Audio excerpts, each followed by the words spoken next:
আমি যদি এভাবে বলি যে সৃষ্টিকর্তা আমার সাথে আছেন, অবশ্যই আমার সাথে আছেন। আমি যদি বলি তিনি সর্বোচ্চ আছেন, হ্যাঁ সর্বোচ্চ আছেন, এটা কিন্তু কোরআনের কথা, আপনার অস্বীকার করার কোনো সুযোগ নাই। আমি এখন ছায়াযুক্ত স্থানে আছি, সৃষ্টিকর্তা আমার সাথে আছেন। আবার সৃষ্টিকর্তা সর্বত্র আছেন। এটি কিন্তু ঘরের ভিতরে কিন্তু আলো আছে, আপনারা জানেন তাই না? ঘরের ভিতরে আলো থাকে, ঘরের ভিতরে আলো আছে। আবার সৃষ্টিকর্তা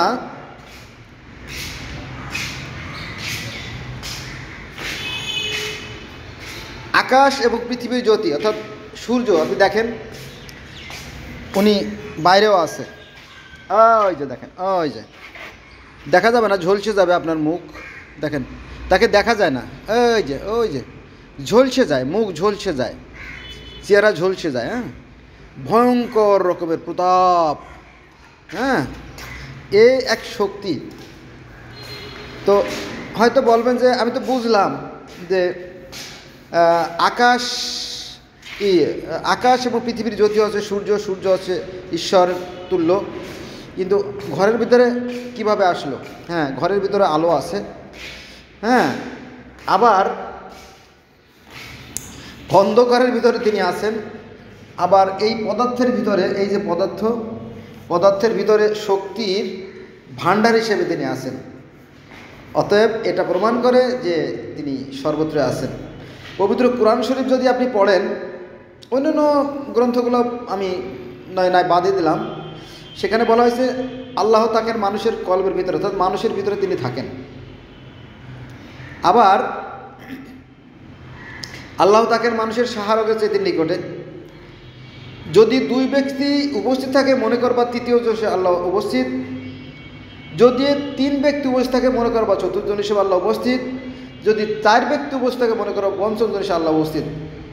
আল্লাহ পাক একই কথা বারবার বলতেছেন। তুমি যেদিকে তাকাও সেদিকে আল্লাহর দিক। আল্লাহ আল জাহের, আল্লাহ আল বাতেন। এই কথাগুলো, এই ভিডিওটা কেন করলাম জানেন? আমি এইমাত্র খাওয়া দাওয়া করলাম পালং শাক আর চিংড়ি মাছ দিয়ে। তো এই যে শাক খাইলাম, শাক ঘরের ভিতরে বসে বসে শাক খাইলাম, কিন্তু এই শাকটা যখন বীজ থেকে অঙ্কুরিত হয়েছে, পালং শাক, ভালো করে খেয়াল রাখেন, এই যে পালং শাকের যে বীজ, কাটাযুক্ত যে বীজ, এই বীজটাকে আকৃতি দিতেছে সৃষ্টিকর্তা। আচ্ছা, এই পালং শাকটা বুনাইছে কে? কোনো একজন কৃষক। সেই কৃষকের শক্তি দিতেছে কে? সৃষ্টিকর্তা। পালং শাকটা অঙ্কুরোদ্গম কীভাবে হলো? নিচে পানি, মাটি আর উপরে সূর্যের তাপ, এই দুটোর সমন্বয়ে আর্দ্রতার মাধ্যমে কিন্তু সৃষ্টি হয়। পৃথিবীতে যত প্রাণ দেখেন, সমস্ত প্রাণ সৃষ্টি হয় কিন্তু আর্দ্রতার মাধ্যমে। বেশি ঠান্ডা হলে হাইপোথার্মিয়া কারণে মারা যায়, আর বেশি গরম হলে সেটা শুকিয়ে বা হিট স্ট্রোকে মারা যায়। আর্দ্রতার মাধ্যমে প্রাণের সৃষ্টি হয়। তাহলে এই যে নিচে যে মাটি এবং পানির যে আর্দ্রতা আর সূর্যের তাপের যে সংমিশ্রণের ফলে এই পালং শাকটা আপনার অঙ্কুরিত হয়েছে। তারপরে আবার সূর্যের তাপের ফলে, সূর্যের তাপ পেলে যে খাদ্য উৎপাদন করে প্রাণীকুল বা গাছকুল, তো এই সূর্যের তাপের মাধ্যমে গাছের সালোক সংশ্লেষণ প্রক্রিয়া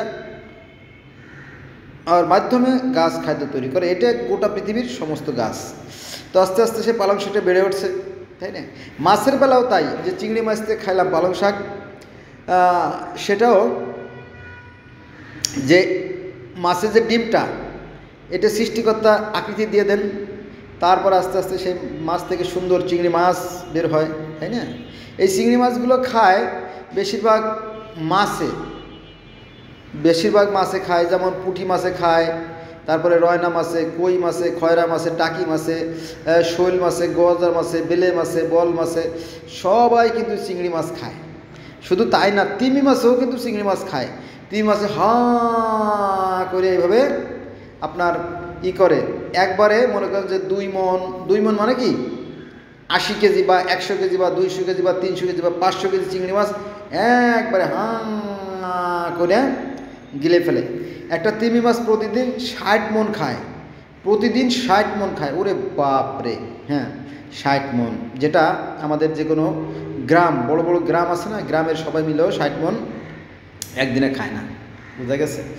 তো চলেন আমরা সেই যে কি জানি ওই খাইলাম তো আপনার ওই রাখলাম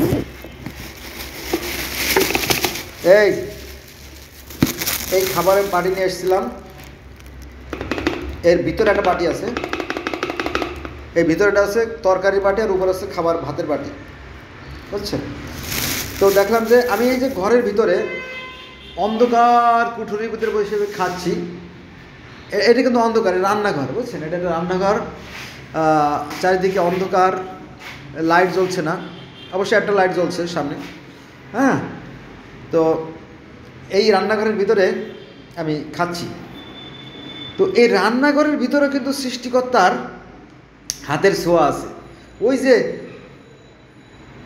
যে আপনার চিংড়ি মাছ নদীতে হয়েছে বা সাগরে হয়েছে, সাগরের চিংড়ি মাছ, এটা কিন্তু সাগরের চিংড়ি খাইছি আমি, 100 টাকা কেজি। তো এই চিংড়ি মাছ কিন্তু সেই ঈশ্বরের দান বা সৃষ্টিকর্তা আল্লাহর দান। আবার যে পালং শাকটা খাইলাম এখানে বসে বসে, রান্নাঘরে বসে বসে, আপনারা বুঝতে পারছেন না এটা রান্নাঘর কিন্তু। আর এই হচ্ছে আপনার রান্নাঘরের চুল্লি, এই যে রান্নাঘরের বেসিন, এই যে পানির ফোয়ারা। তো এই রান্নাঘরে বসে আমি মাত্র খাইলাম, আর বাটি তো আপনাদের দেখাইলামই, তাই না? এই যে বাটি, খাবারের বাটি। তো এই খাবারের বাটিতে যে খাবারগুলো, সেটাও কিন্তু ঈশ্বরের দান। এই যে প্লাস্টিক, এই প্লাস্টিক বলেন, প্লাস্টিক, রাবার, পলিথিন, পিস, ভজলিন, মোম, কেরোসিন, ডিজেল, হ্যাঁ, হকটেন যাই বলেন, এগুলো সব কিন্তু প্রকৃতিতেই তৈরি হয়, প্রকৃতিতেই খনিতে পাওয়া যায়। তাই সব কিছুই তারই সৃষ্টি, তার হাতের ইশারা সব কিছুর ভিতরে আছে। হ্যাঁ, আমরা সৃষ্টিকর্তার পেটের ভিতরে আছি, আর সৃষ্টিকর্তা আমাদের পেটের ভিতরে আছে। মনে করেন যে এই আমার ভিতরে যে পানি আছে, আমার ভিতরে পানি আছে, বাতাস আছে, মাটি আছে, আয়রন আছে, ক্যালসিয়াম আছে, ফসফরাস আছে, জিঙ্ক আছে, দস্তা আছে, যা প্রকৃতিতেও আছে। আমার ভিতরে ইলেকট্রিসিটি আছে, হ্যাঁ, প্রকৃতিতে আছে। আমার ভিতরে গোল্ড আছে, প্রকৃতিতে তাই আছে, ঠিক আছে? তো এই প্রকৃতির উপাদানেই আমাদের দেহ গড়া। এই যে আমি খাবারটা খাইলাম মাত্র, দুপুর লাঞ্চ করলাম এখন। তো এই খাবারটা আমার শরীরের মুখ দিয়ে যাবে, পিছন দিয়ে বেরোয় যাবে। তো আমার শরীরের যা প্রয়োজন, আমার শরীরের জন্য যে উপাদানগুলো প্রয়োজন, একটা নির্দিষ্ট পরিমাণ এনার্জি সে গ্রহণ করবে, বাকিটা আউট করে দেবে, ঠিক আছে? তো এই দেহটাকে আমি চালাই না, আমি চালাই না, এ দেহ আমার না, আমি জানি না আমি কে, আমি কি, আমি কোথা থেকে আসলাম, আমি কিভাবে আসলাম, আমি কেন আসলাম, আমাকে কে পাঠালো, আমাকে কেন পাঠালো, কি উদ্দেশ্যে পাঠালো, আমি জানি না। তবে আমি এটুকু উপলব্ধি করছি যে আপনি যখন কোনো খেলনা দিয়ে খেলবেন, তাই না? আপনার কাছে 10টা খেলনা আছে বা 10টা পুতুল আছে বা 5টা পুতুল আছে, এর মধ্যে যদি একটা পুতুল ভেঙে যায় বা নষ্ট হয়ে যায়, আপনি ওই নষ্ট পুতুলটা কখনোই রাখবেন না, রাখবেন? আপনি ওই নষ্ট পুতুলটা ফেলে দেবেন। এই নষ্ট পুতুলটার মাথা ভেঙে গেছে বা হাত ভেঙে গেছে, আপনি আপনার বাবাকে বলবেন, বাবা বাবা বাবা ও বাবা। তো আপনার বাবা বলল, জি আম্মু, কেন ডাকছো? বাবা, আমার একটা পুতুল ভেঙে গেছে। কাজে কি করতে হবে? বাবা, তুমি আমার একটা পুতুল এনে দাও না। আচ্ছা বাবু, মার্কেটে গেলে তোমার জন্য আমি একটা না, আরও 2টা পুতুল এনে দেবো। গুড। তখন তো বাবা একেবারে দেখলো যে এর আগে পুতুলটা ভেঙে গেছে, ওই মানে প্লাস্টিকের বোতল, কিন্তু মুখ খুলে যায়। তো বলো যে ওকে বারবি একটা সুন্দর ডল কিনে দেবো, কারণ বাচ্চারা তো সবসময় বাচ্চা থাকে না, তাই একসময় বড় হয়ে যাবে।